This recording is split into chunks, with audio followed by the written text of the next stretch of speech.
Robert Baratheon's rebellion, fueled by hatred for the Targaryens, had spread like wildfire. It began with the alleged abduction of Lena Stark by Rhaegar Targaryen and gained momentum with the brutal execution of Rhaegar and Brandon Stark, orchestrated by the Mad King. Robert became the symbol of the resistance, his warhammer, the banner of rebellion. Early victories encouraged the rebel advance, but Rhaegar, who had returned from Dorne upon hearing of the chaos, gathered loyalist forces and marched north.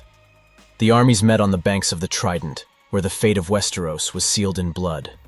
The clash between the armies was brutal, but everyone knew that the real battle was between two men, Robert and Rhaegar. The prince appeared in his legendary black armor, studded with rubies that sparkled like burning embers in the sun. On the other side, the dark-haired rebel advanced like a storm as he wielded his warhammer. "Rhaegar!" he shouted, lunging in fury. The duel was fierce, hammer against sword, brute force against precision. But on that day, fury met its end. Rhaegar disarmed Robert with a swift movement of his blade, and with a direct blow to the heart, killed Robert.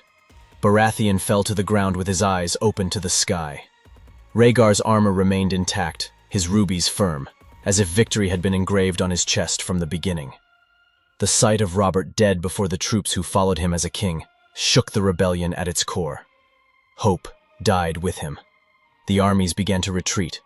Jon Arryn tried to negotiate surrender. Hoster Tully sought to protect his lands, and Eddard Stark saw no point in continuing the battle. Eddard left quietly for Dorne to find his sister, who had been left there by Rhaegar. When he arrived at the Tower of Joy, Lyanna was alive, pale but lucid. "He protected me, Ned. I was never a prisoner." Ned asked, "Do you know what you left behind?" She squeezed his hand firmly. "I know, but I made the choice my heart demanded." Ned looked at the baby in her arms. "And what will we do now?" he whispered. "We will return and protect him. He is the blood of the dragon and the wolf." Back in King's Landing, knowing that Ned had negotiated peace with him and would not take his sister away from Targaryen, he now only had to fulfill his part of the agreement: remove the Mad King from power immediately. Rhaegar entered through the gates as the hero of a new era. The people, exhausted by King Aerys' madness, turned to the prince with eyes full of hope. In the Red Keep, Rhaegar faced his father for the last time. "My father, enough. Your reign of madness is over. It is my turn to honor the Pact of War and change the course of events in King's Landing." The king shouted, distraught, "Burn them all!" The Mad King fell. Rhaegar took the Iron Throne, not as heir, but as ruler of a new world. With Lyanna alive and returning from Dorne to be by his side, and his son in his arms, he promised an era of balance and justice. The boy's name, whispered only to those he trusted, was Aegon Targaryen. Months later, the crowd gathered before the Red Keep to hear the announcement with astonishment and growing murmurs. Rhaegar Targaryen, now ruler of Westeros, climbed the stone steps alongside Lyanna Stark and raised his hand. "There was no abduction. Lyanna is my wife before the gods. Our marriage was sacred and legal. Our son has a right to the throne." The shock was immediate. The lies about kidnapping crumbled. Eddard Stark, standing firmly beside his sister, confirmed the sealed pact with his presence. Ned would never be friends with Rhaegar after he killed his friend Robert, but he was honorable enough to understand that his anger no longer had a place there. Many would still digest the truth, but they could not deny the power of the public gesture. Despite the military victory, the kingdom was wounded.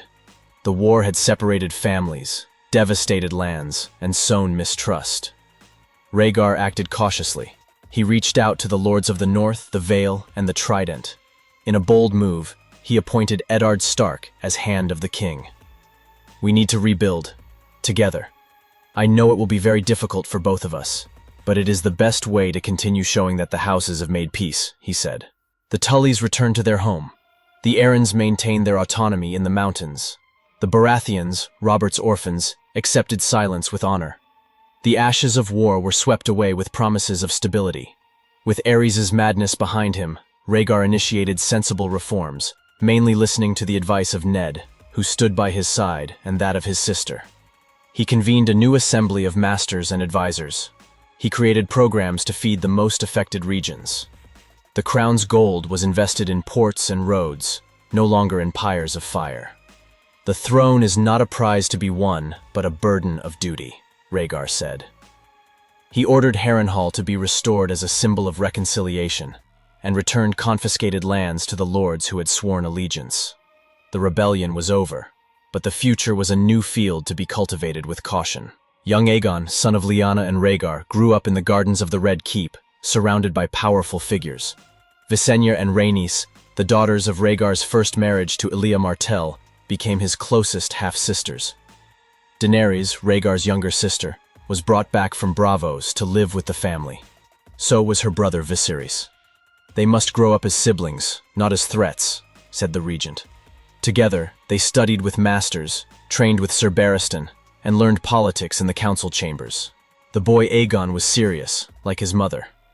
He had his father's charisma and the boldness of Stark blood.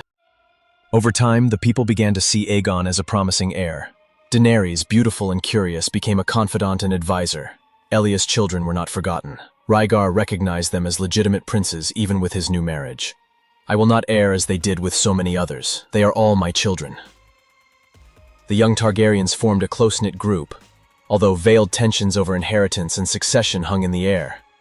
Aegon, however, remained close to the truth. "To be king is to serve, not to rule by desire," he said, repeating the lessons of his childhood. Lyanna's presence at court was a constant shock to some traditional lords, but she earned respect with discretion and wisdom. She never tried to appear queenly, but her influence over Rhaegar was clear. "I don't care about the crown. I just want to protect my son and our future," she told Ned in confidence. Rumors about the old scandal gradually dissolved into the routine of peace.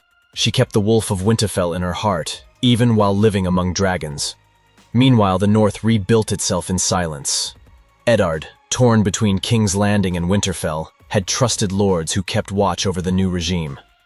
Respect for Rhaegar grew, but loyalty to the North never wavered. "We are of winter, even under the southern sun," he said. Catelyn Tully became Lady of Winterfell and mother to Ned's children, who grew up alongside distant royal cousins. The generations intertwined, creating a new network of alliances that Rhaegar watched with caution. In the south, Dorne remained restless but silent.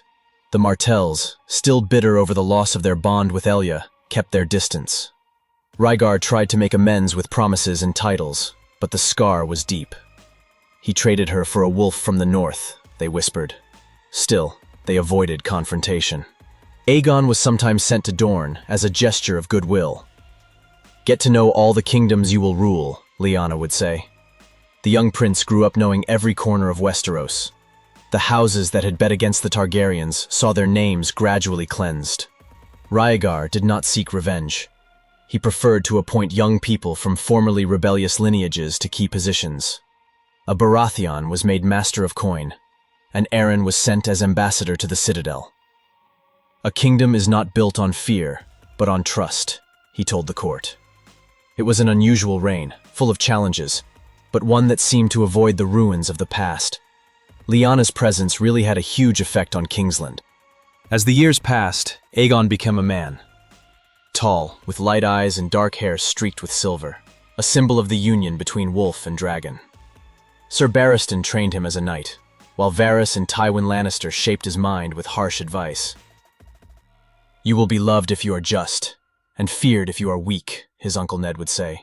The throne awaited, but Aegon was in no hurry. "My father still has light to give, and when it goes out, it will be my turn." Over the years, peace was consolidated in the Seven Kingdoms under the reign of Rhaegar Targaryen. The alliance with the Starks was unbreakable, reinforced by the constant presence of Lyanna in King's Landing and Eddard Stark, who had become one of the regent's most trusted advisors. As Aegon grew up, Daenerys also found her place.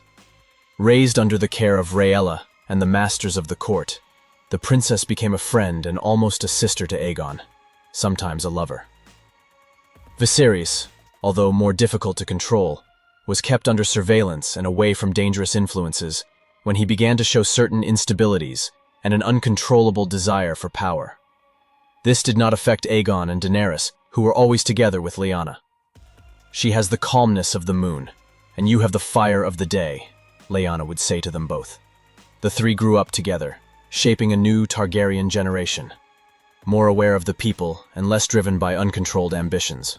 Over time, Aegon was named Prince of Dragonstone, while Daenerys chose to learn from the maesters and scholars of Old Town about the ancient dragons that had brought the Targaryens to power. This was mainly because, on her last birthday, she had received ancient dragon eggs as a gift from someone outside Westeros. Despite the peace in the south, the north began to report strange events. Stories of the walking dead, of ice creatures with sapphire blue eyes, crossed the wall in whispers. Eddard Stark listened carefully and met with Rhaegar. These tales are old, but the fear in the words of the Rangers is new, he said. The king did not ignore the warning. If winter brings death, then we must be alive to meet it, replied Rhaegar, supported by Lyanna. Reinforcements were sent to the Night's Watch. Aegon, now an adult, set out for the north with loyal knights. He had always loved the stories about the crows and the wall. But how? Alongside Benjen Stark, Aegon crossed the wall and encountered the cold, silent vastness beyond. There he witnessed with his own eyes what had previously been only stories, corpses rising, shadows among the trees. They are coming, and they care nothing for thrones or crowns, said Benjen. Aegon quickly returned to King's Landing. Father, the real war is not in the houses, it is in the darkness of the north, he declared. Rhaegar summoned the lords of the realm to a council. Without the power struggles that had previously torn the Seven Kingdoms apart, the lords answered the call. Daenerys, now a determined young woman, also traveled to the north. If there is an enemy that does not bleed, then we will burn their path with fire, she said. Daenerys Targaryen freed the dragons that had been kept petrified, using all her knowledge and intuition. 3 eggs hatched under an ancient Valyrian ritual, giving rise to Scar, Thunder, and Festos. Aegon, Daenerys, and Viserys rode them, leading the sky while the army marched on the ground. The wall was reinforced with dragonglass, another addition that Daenerys' knowledge brought to the Game of Thrones, and mines were opened at Dragonstone to produce weapons. Samwell Tarly, a young man who wanted to be a maester and who met Aegon in Old Town, brought ancient scrolls with secrets of the children of the forest, after he got lost and miraculously survived alongside Aegon in the attacks beyond the wall. They were the first to face them. We must learn from them, he said. The wildlings, led by Mance Rayder, joined the kingdom in exchange for protection. The enemy of my enemy is the eternal ice we must all face, Mance declared before the Council of the North. The final war came during the Long Night. The Night King advanced with his army of the dead, but found a united Westeros. Aegon, riding Thunder, faced the enemy leader in the frozen skies, while the armies of men, wildlings, and rangers fought side by side. The 3 dragons and their night riders burned the armies of the dead as if they were nothing. Unfortunately, Viserys and his dragon were struck by an extremely deadly ice blade, and both lost their lives. But Aegon and Daenerys guided their dragons to the end, and, joining 2 corridors of hellish flames, managed to destroy the Night King. With the death of the Night King, the army of the dead fell like dust on the snow. The 7 kingdoms breathed a sigh of relief. In King's Landing, the people celebrated the heroes not for their titles, but for their deeds. Rhaegar, older and scarred by battle, watched his son with pride. You have united the kingdom where I nearly divided it. Now it is yours, he said as he handed him the crown. Aegon ruled the 7 kingdoms alongside his mother and uncle for many years. Daenerys went to Essos, not to conquer, but to continue learning about ancient magic and other places she never imagined she would find. The people sang ballads about the king who brought balance, the wolf who defied myths, and the mother of dragons who brought magic back to the world. Winter had passed, but the memory of the long night remained alive. In the hall of the Red Keep, engraved in stone, was the phrase left by Aegon. Unity is the shield that protects us from darkness. And so, Westeros lived not only to remember, but to never repeat the mistakes of the past.